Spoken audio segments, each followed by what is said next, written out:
Good afternoon students. Good afternoon ma'am. आज का हमारा जो क्वेश्चन है वो है राष्ट्रसंघ की परिषद। कल अब हमने सभा की थी और अब करेंगे उसके परिषद। ये राष्ट्रसंघ के 3 अंग हैं, सभा, परिषद और सचिवालय। तो हम दूसरा इसका अंग था राष्ट्रसंघ की परिषद, वो है परिषद। राष्ट्रसंघ का दूसरा महत्वपूर्ण अंग थी। राष्ट्रसंघ की संविधा की धारा 5 व 6 में परिषद के संगठन तथा कार्यों का वर्णन किया गया है। वह राष्ट्रसंघ की कार्यकारिणी थी और राष्ट्रसंघ के निर्माताओं ने इसे अधिक से अधिक शक्तियां और अधिकार देने का प्रयास किया। यह संघ की छोटी परंतु सबसे महत्वपूर्ण संस्था परिषद की कुछ विशेषताएं थी जो कि इसे सभा से अलग करती थी, जैसे कि महान शक्तियां इसकी स्थायी सदस्य थी, इसकी सदस्य संख्या सीमित थी, इसके अधिवेशन समय समय पर होते रहते थे, इसलिए अंतर्राष्ट्रीय शांति और सुरक्षा परिषद की सुरक्षा के विरुद्ध पैदा हुए खतरों को रोकने के लिए कई उत्तरदायित्व सौंपे गए थे। जो आज यूएनओ में सुरक्षा परिषद है ना, उस टाइम राष्ट्रसंघ में खाली परिषद होया कर दी। अब जो 1945 में बनया है उसमें सुरक्षा शब्द जोड़ दिया। जैसे उसमें 5 स्थायी हैं, 10 अस्थायी सदस्य हैं। इसमें भी इसी तरह थे, संख्या सीमित थी लेकिन अधिक पावरफुल थे। वीटो पावर होती है ना उनके पास, तो इसलिए वो ज़्यादा पावरफुल थे। इसी तरह यह थी उस टाइम।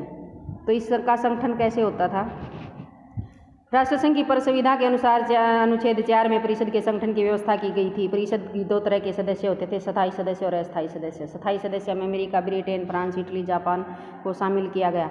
ये जापान और इटली तो फिर प्रथम विश्व युद्ध के बाद फिर दूसरा विश्व युद्ध में आ गए थे, है ना, फिर ये निकल गए थे। फिर तो ये तो स्थायी सदस्य जो है Britain, France, Italy, Britain, America, France, चीन और रूस, ये हैं ये तो सुरक्षा परिषद में। उस टाइम कौन थे? 3 तो वही हैं, ब्रिटेन, फ्रांस और अमेरिका तो।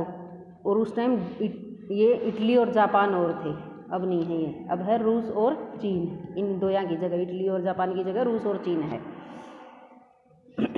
इन 5 स्थायी सदस्यों के अतिरिक्त परिषद में 5 अस्थायी सदस्यों की भी व्यवस्था की गई थी। ये जो 5 अस्थायी सदस्य हैं, 5 स्थायी और 5 अस्थायी थे, लेकिन आज 5 स्थायी और 10 अस्थायी हैं। 7-7 ऑपरेशन होता चलेगा सुरक्षा परिषद का भी, क्योंकि इसमें मैं डिफरेंस कवर करती चलूँगी साथ में भी, वहाँ आज क्या है और उस टाइम क्या था।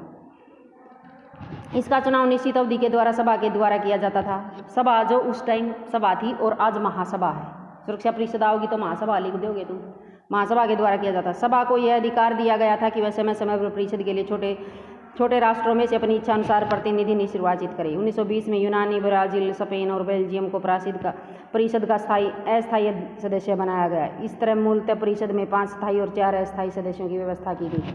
परिषद के स्थायी और अस्थायी सदस्यों की संख्या समय समय पर घटती बढ़ती रहती थी। अमेरिका ने राष्ट्रसंघ के निर्माण में बहुत योगदान दिया था और उसने परिषद का स्थायी सदस्य भी बनाया गया था, परंतु अमेरिका की सीनेट द्वारा मंजूरी न मिलने पर अमेरिका राष्ट्रसंघ का सदस्य न बन सका और न ही परिषद का सदस्य बन सका, जिसके कारण परिषद के सदस्यों की संख्या 8 रह गई। मतलब ये है कि जब ये राष्ट्रसंघ बना तो अमेरिका का बहुत बड़ा रोल था बनाने में। वुडरो विल्सन का, अमेरिका का जो था और प्रधानमंत्री, उसने काफ़ी, राष्ट्रपति, उसने काफ़ी ज़ोर शोर से इसका मतलब कार्यक्रम को उठाया था और इसकी रचना करवाई थी राष्ट्रसंघ की। लेकिन क्या कराया कि अमेरिका की सीनेट, जैसे अपना संसद है ना, उड़े सीनेट है, सीनेट ने मंजूरी ही नहीं दी भी अमेरिका उसका सदस्य बने। इतना महत्वपूर्ण मतलब राष्ट्र होते हुए भी, इतना योगदान देने के बाद भी ये राष्ट्रसंघ का सदस्य नहीं बना था, इसलिए उसके सदस्यों की संख्या 8 थी। 1926 में जर्मनी ने राष्ट्रसंघ में शामिल होने के कारण उसे भी परिषद का स्थायी सदस्य बना दिया गया। 1934 में सोवियत संघ राष्ट्रसंघ का सदस्य बन गया। सदस्य बनने पर उसे भी परिषद का स्थायी सदस्य बनाया गया, परंतु धीरे धीरे जर्मनी, जापान, इटली ने परिषद और राष्ट्रसंघ की सदस्यता त्याग दी थी। 1939 में सोवियत संघ को राष्ट्रसंघ से निष्कासित कर दिया गया। इस समय परिषद में केवल 2 ही स्थायी सदस्य, ब्रिटेन और फ्रांस, रह गई।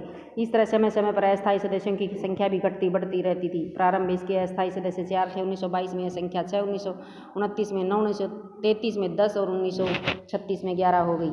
इसमें मतदान कैसे होता था? परिषद की मतदान प्रणाली का वर्णन संघ की संविधा की धारा 5 में किया गया है। प्रक्रिया संबंधी प्रस्ताव सामान्य बहुमत से पारित किए जाने की व्यवस्था की गई थी। जो भी प्रस्ताव पास होगा वो सामान्य 2/3 बहुमत हो, 1 सामान्य बहुमत हो, सामान्य से बहुमत। सामान्य बहुमत कौन सा हो है? आधे से 1 अधिक है ना। 5 एक साइड होगी, 4 एक साइड होगी तो 5 की बात मान ली, तो वो हो गया। प्रस्ताव पर सर्वसम्मति होना आवश्यक था अथवा परिषद किसी भी निर्णय पर उपस्थित सदस्यों की आम सहमति होना आवश्यक था। वैसे तो प्रस्ताव पारित करते वक्त ये कहें कि ये बहुमत से पारित होता था, लेकिन सहमति सबकी होनी चाहिए, सहमति सबकी मांगा है ये, सर्वसम्मति से। इस तरह से परिषद के प्रत्येक सदस्य को निषेधाधिकार दिया गया था। उपस्थित न होने वाले सदस्य के मतों को गिना नहीं जाता था। परिषद में एक राज्य का एक ही प्रतिनिधि होता था। अनुच्छेद 15 के अनुसार बहुमत से निर्णय लेने की व्यवस्था की गई थी। अधिवेशन। परिषद राष्ट्रसंघ की मंत्री परिषद के समान थी, पर संविधा के अनुसार यह निश्चित किया गया था कि परिषद की बैठक समय समय पर या साल में एक बार अवश्य हुआ करेगी, परंतु व्यवहार में इसकी बैठकें 4 बार अवश्य होती थी। इसके अतिरिक्त राष्ट्रसंघ की पर संविधा की धारा 11 के अनुसार संकट के समय महासचिव परिषद की बैठक कभी भी बुला सकता था। ये कहें ना भैया, वैसे तो समय समय पर साल में एक बार हुआ करती थी, लेकिन अगर ज़रूरी हो जा तो कोई विशेष बैठक भी बुलाई जा सकती थी। कोई इमरजेंसी आ जाए, जैसे ये अब युद्ध चल पड़ा है ना, यूक्रेन का रूस का चल रहा है, तो ये ऐसी कोई इमरजेंसी आ जाए तो विशेष बैठक भी बुलाई जा सकती है। परिषद के प्रत्येक राष्ट्र को एक मत और एक प्रतिनिधि भेजने का अधिकार था। परिषद के सभी सदस्य 24 घंटे बैठक में उपस्थित होने के लिए तैयार रहते थे। भी किसी टाइम भी बैठक हो उसका है, 24 घंटे तैयार बैठे रहो अपनी बेल्ट लाइन है ना।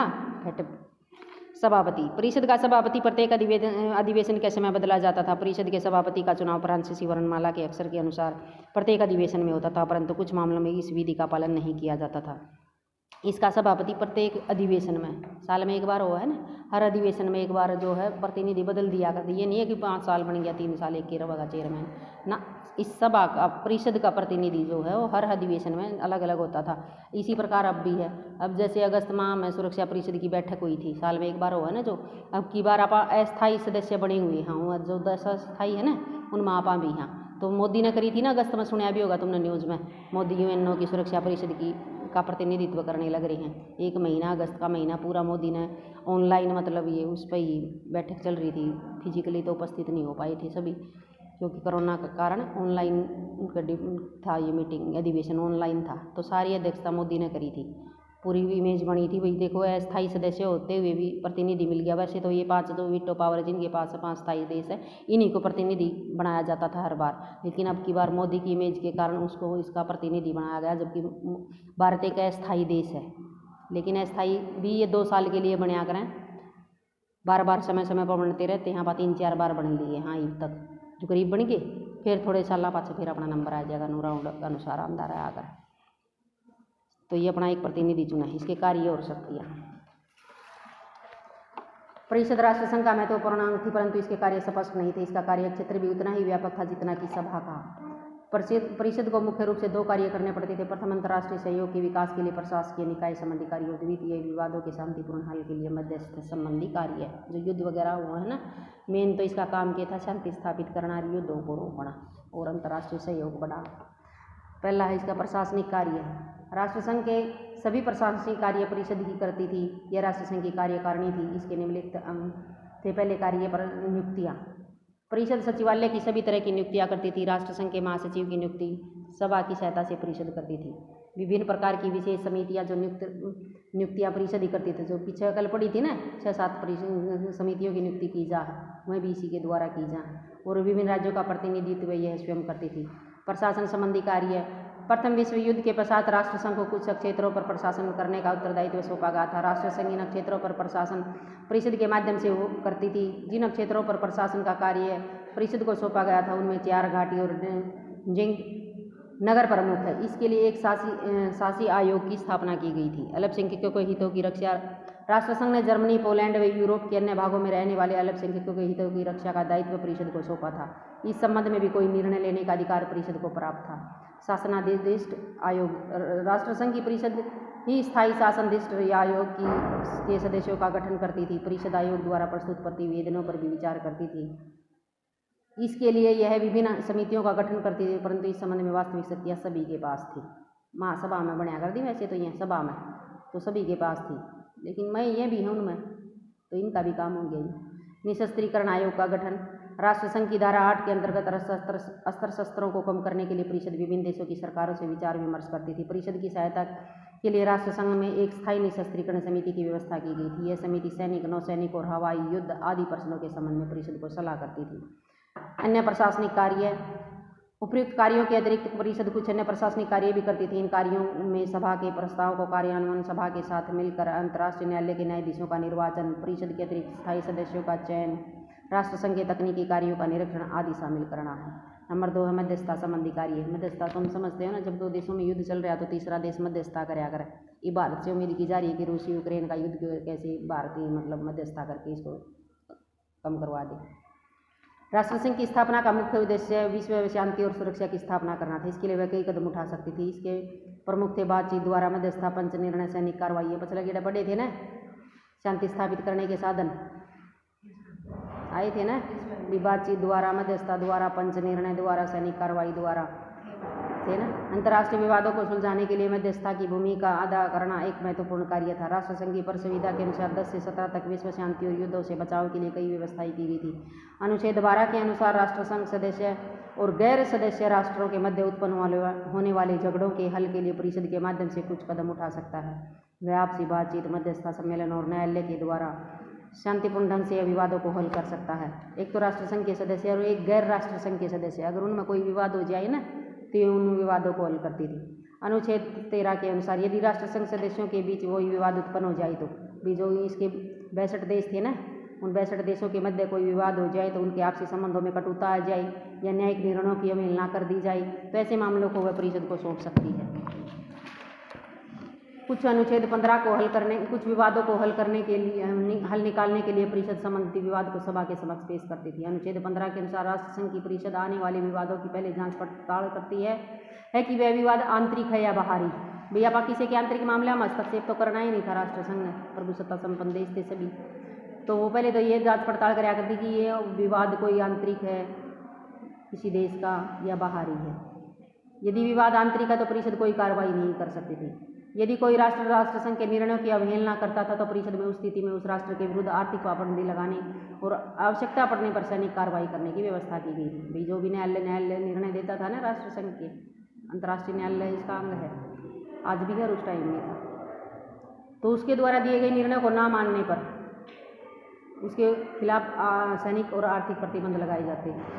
परिषद की यह कार्रवाई सबसे महत्वपूर्ण थी। मूल्यांकन, यदि परिषद को बहुत महत्वपूर्ण कार्य सौंपे गए थे और राष्ट्रसंघ की यह महत्वपूर्ण संस्था थी, फिर भी यह अंतर्राष्ट्रीय क्षेत्र में कोई खास महत्वपूर्ण भूमिका नहीं जमा पाई थी।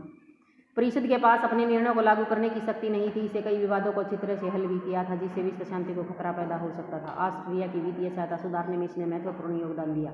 फिर भी यह सभा के मुकाबले में कम प्रभावशाली सीधी अनुच्छेद 16 में से आक्रमण करने वाले राष्ट्र और राष्ट्रसंघ की परिसंविधा का उल्लंघन करने वाले राष्ट्र पर आर्थिक प्रतिबंध और सैनिक कार्रवाई का अधिकार दिया गया था।